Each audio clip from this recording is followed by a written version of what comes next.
Good morning, everybody. It's Tuesday morning, and Mrs. Peters is at school getting ready for a day.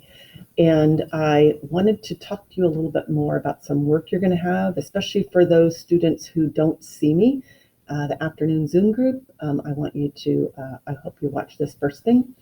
So we've been talking about the difference between reading fiction and reading informational text. And a week or so ago, I gave you some images about when we read fiction, we're kind of laid back. It's like relaxing. It's something that some of us might like to do before we go to bed at night. But when we read informational text, we have to be a little more alert, right? Because usually when we're reading informational text, it's about learning something new. That's the purpose. That's why writers write informational text, is they want to teach. So we kind of looked at these, but then I was actually thinking there's another way we can think about it that I wanted to show you. And that is, we can think about reading fiction or stories. It's kind of like going for a stroll. Maybe you're with your family, maybe you're hanging out with friends, but you're just kind of relaxing and walking along. But when we read informational text, I was thinking, it's a little more like maybe taking a hike. Because when we hike, we have to plan, like we have to prepare. We usually know where we're going to go. We have to be a little more alert. Or I was thinking about if you're in a marching band, definitely you have to pay really close attention. You can't just stroll because you got to stay in beat with the marching band.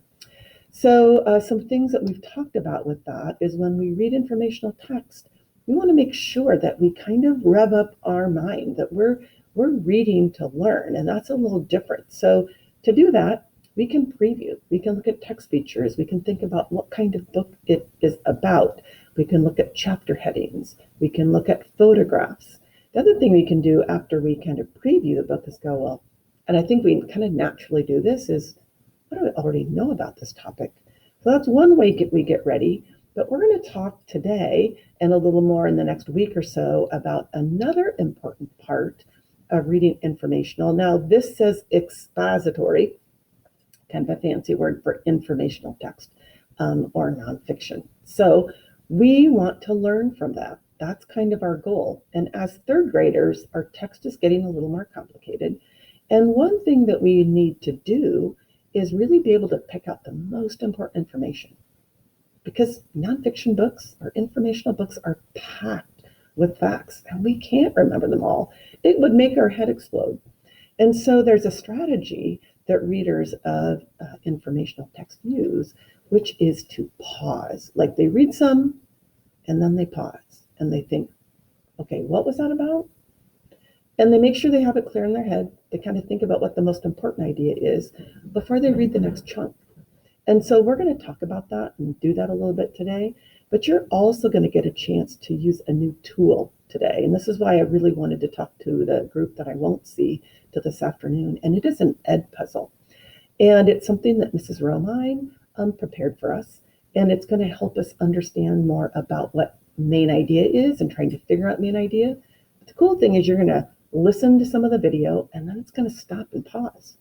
And you're going to be asked, what did that say? And you're going to answer a question. And you can go back and you can listen to it again. And then once you answer that question, then you get to listen to the next chunk. So I find it really interesting that we're going to use a tool today, right about the time we're going to talk about this, that's going to help us with that process.